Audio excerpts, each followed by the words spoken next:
So today we are going to talk about the child sexual abuse. Now what is child sexual abuse, which is also known as Bal Yaun Shoshan?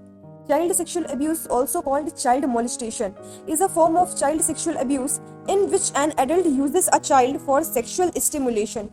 Child sexual abuse basically एक form होता है child abuse का, जिसमें कोई भी adult use करता है बच्चे को इस्तेमाल करता है सेक्सुअल स्टिमुलेशन के लिए, खुद को सेक्सुअली स्टिमुलेट करने के लिए, उत्तेजित करने के लिए.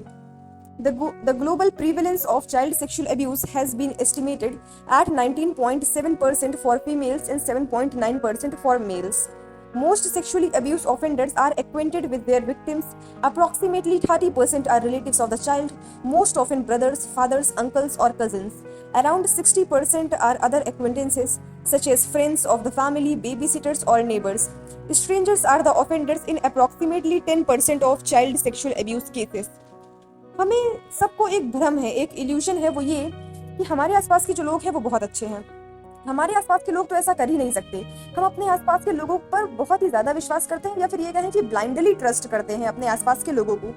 जबकि ये साबित हो चुका है, ये प्रूव हो चुका है कि जो ज्यादातर सेक्सुअल अब्यूज ऑफेंडर्स होते हैं, या ज्यादातर जो लोग बाल यौन शोषण करते हैं, वो बच्चे के जान पहचान के ही होते हैं, या फिर बच्चे के परिवार के जान पहचान के ही लोग होते हैं.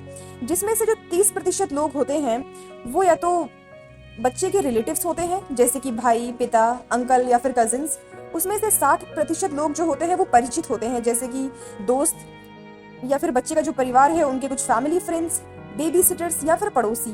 केवल 10% केसों में ही जो इंसान बाल यौन शोषण करता है वो एक अपरिचित इंसान होता है. 90% केसेस में परिचित लोग ही बच्चे को सेक्सुअली अब्यूज करते हैं. तो यानी एक चीज तो हमें समझ में आ गई कि ज्यादातर जो चाइल्ड सेक्सुअल अब्यूज के केसेस होते हैं वो उन लोगों द्वारा ही करे जाते हैं जो हमारे जान पहचान के हैं. Abuse in India. In 2007, the Ministry of Women and Child Development released the results of a nationwide survey on child abuse, in which 12,500 children had participated across 13 states. More than half, 53%, said that they had been subjected to one or more forms of sexual abuse. एक सर्वे हुआ था जिसमें 12,500 बच्चों ने participate करा था, जिसमें से 53% से ज्यादा बच्चों ने ये कहा कि उन्हें सेक्सुअल अब्यूज का शिकार हुए हैं. उसमें से 20% बच्चों का जिनका इंटरव्यू लिया गया था, जिनका साक्षात्कार हुआ था, उन्होंने ये कहा कि उनके साथ जो सेक्सुअल अब्यूज हुआ वो काफी सीवियर था, यानी काफी ही ज्यादा ब्रूटल था. The age-wise distribution of children reporting sexual abuse in one or more forms showed that though the abuse started at the age of 5 years, it gained momentum 10 years onward, peaking at age 12 to 15 and then starting to decline. This means that children in the teenage years are most vulnerable. Age-wise distribution के हिसाब से ये report किया गया कि जो child sexual abuse होते हैं उनकी शुरुआत तब से ही हो जाती है जब बच्चे की उम्र केवल 5 साल होती है. ये चीज जो है, ये जो चाइल्ड सेक्सुअल अब्यूज है, ये तेजी से बढ़ने लगता है जब बच्चा 10 साल का होता है या फिर उससे ज्यादा का होता है. और ये चाइल्ड सेक्सुअल अब्यूज अपनी पीक पर पहुंच जाता है, अपनी चरम सीमा पर पहुंच जाता है 12 से 15 साल के बीच में. यानी कि जो बच्चे टीनेज में होते हैं, यानी बेसिकली वो बच्चे जो 12 से 15 साल के बीच में होते हैं, जो टीनेज में होते हैं, वो सबसे ज्यादा वल्नरेबल होते हैं चाइल्ड सेक्सुअल अब्यूज के लिए. यानी उन बच्चों को सबसे ज्यादा टारगेट बनाया जाता है चाइल्ड सेक्सुअल अब्यूज केसेस में. The significant finding was that, contrary to the general perception, the overall percentage of boys was much higher than that of girls. अब एक बहुत ज़रूरी खोज ये करी गई, या बहुत ज़रूरी चीज़ जो पता चली वो ये थी कि हमारा जो जनरल परसेप्शन होता है, हमारी जो जनरल सोच होती है वो ये होती है कि ज़्यादातर चाइल्ड सेक्सुअल अब्यूज़, बाल यौन शोषण तो सिर्फ लड़कियों के साथ होता है, जबकि जो चीज़ सामने आई वो बिल्कुल ही अलग थी. ओवरऑल जो परसेंटेज थी वो लड़कों की बहुत ज़्यादा थी लड़कियों से. यानी कि लड़कियां जो होती हैं वो चाइल्ड सेक्सुअल अब्यूज का शिकार कम होती है, बल्कि लड़के ज्यादा चाइल्ड सेक्सुअल अब्यूज का शिकार हो रहे हैं. तो एक तरीके से हमारा यहाँ पर ये भ्रम भी टूट जाता है. अब कुछ हम फैक्टर्स को देखेंगे जिनकी वजह से चाइल्ड सेक्सुअल अब्यूज होता है. Taboo to discuss sex and sexuality. क्योंकि हम सेक्स के बारे में और सेक्सुअलिटी के बारे में खुलकर बात नहीं करते, तो ये एक बहुत बड़ा कारण है कि क्यों बच्चे सेक्सुअल अब्यूज के शिकार बन जाते हैं. There is reluctance to have the talk about sex and sexuality, particularly with children, as there is an absence over the knowledge and teaching and a healthy environment. Both children and adults are in dark of the risk that follows through. तो एक बहुत बड़ा कारण ये माना गया है कि बच्चे जो होते हैं वो सेक्सुअल अब्यूज़ का शिकार इसलिए होते हैं क्योंकि उनके पास नॉलेज ही नहीं होती है उस चीज़ से जुड़ी हुई, उनके पास वो हेल्दी इन्वायरमेंट ही नहीं होता है, उन्हें शिक्षा ही नहीं दी जाती है, कभी उनसे कभी खुलकर बात ही नहीं की जाती है सेक्स और सेक्सुअलिटी के बारे में। हमारी सोसाइटी में अक्सर हमेशा एक अनिच्छा सी होती है, यानी हम बच्चों से बात नहीं करना चाहते हैं सेक्स और सेक्सुअलिटी के बारे में। इसकी वजह से बच्चे और जो एडल्ट होते हैं वो दोनों ही अंधेरे में रहते हैं और वो समझ नहीं पाते हैं कि क्या रिस्क हैं जो होते हैं सेक्सुअल अब्यूज के कारण। और एक चीज तो सिंपल सी है यार कि सिर्फ बच्चे का शरीर ही सफर नहीं करता है बल्कि उसका मन भी बहुत ज्यादा सफर करता है चाइल्ड सेक्सुअल अब्यूज के कारण। Tolerance to gender based violence, एक जो दूसरा कारण है वो है tolerance to gender based violence. In India, since the beginning of time, the society has an ignorance and a level of accepting tolerance towards gender-based violence. We live on the saying, children and women are prone to such abuse if they cross their morality limits. हम एक कहावत पर जीते हैं, एक saying पर जीते हैं कि अगर बच्चे और वुमेन यानी बच्चे और औरतें अपनी मर्यादा को लांघते हैं, अपनी मोरालिटी लिमिट्स को क्रॉस करते हैं, तो वो सेक्सुअल उनके साथ ये अब्यूज होना ही चाहिए, या फिर वो इसके सबसे ज्यादा मतलब जो एक तरीके से बच्चे के साथ या जो एक औरत के साथ अब्यूज हो रहा है उसके लिए वो खुद ही रिस्पॉन्सिबल है क्योंकि उसने अपनी जो मर्यादा थी उसका पालन नहीं किया।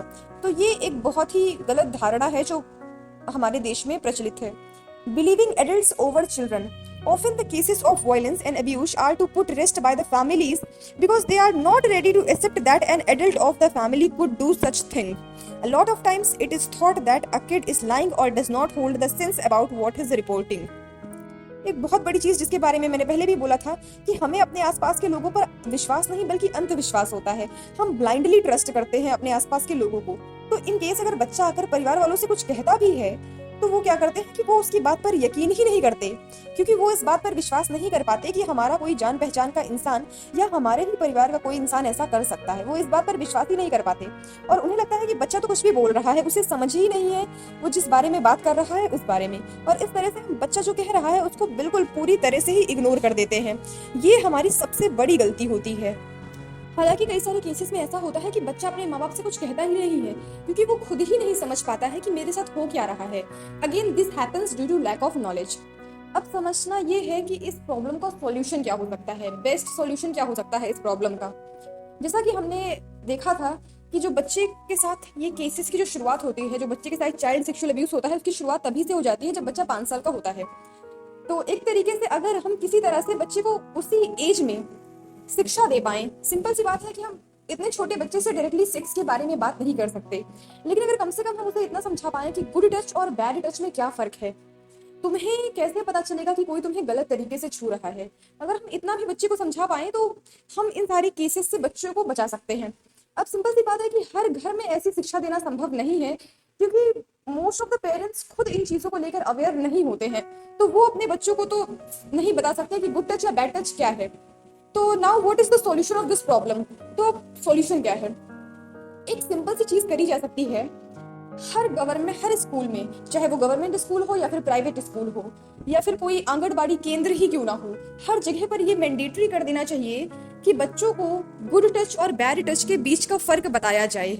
उम्मीद है कुछ जगहों पर ऐसा हो भी रहा होगा, लेकिन अभी ये समय आ चुका है जब इस चीज को बिल्कुल मैंडेटरी कर देना चाहिए कि बच्चों को गुड टच और बैड टच के बीच का फर्क बताया जाए।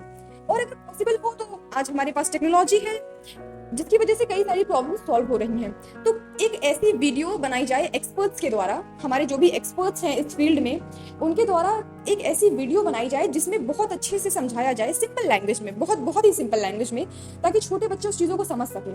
बहुत ही सिंपल लैंग्वेज में एक्सपर्ट्स के द्वारा एक वीडियो बनाई जाए जिसमें ये समझाया जाए कि गुड टच और बैड टच क्या होता है, गलत तरीके से छूने का मतलब क्या होता है। इन सारी चीजों को बहुत अच्छे से समझाया जाए और उसके बाद ये मैंडेटरी कर दिया जाए कि उस वीडियो को हर गवर्नमेंट स्कूल में, हर प्राइवेट स्कूल में, यहाँ तक कि आंगनबाड़ी केंद्रों में भी बच्चों को दिखाया जाएगा। ज्यादा नहीं, लेकिन अगर महीने में 2 से 3 बार भी हम उस वीडियो को दिखाएं तो बच्चों को एक नॉलेज मिलेगी कि एक्चुअल में ये होता क्या है, गुड टच और बैड टच। इसी के साथ बच्चों को ये विश्वास भी दिलाया जाए, बच्चों को ये समझाया जाए कि अगर वो उन्हें कोई गलत तरीके से छूता है तो वो आकर खुल कर बता सकते हैं, क्योंकि मोस्ट ऑफ द बच्चे बता ही नहीं पाते हैं।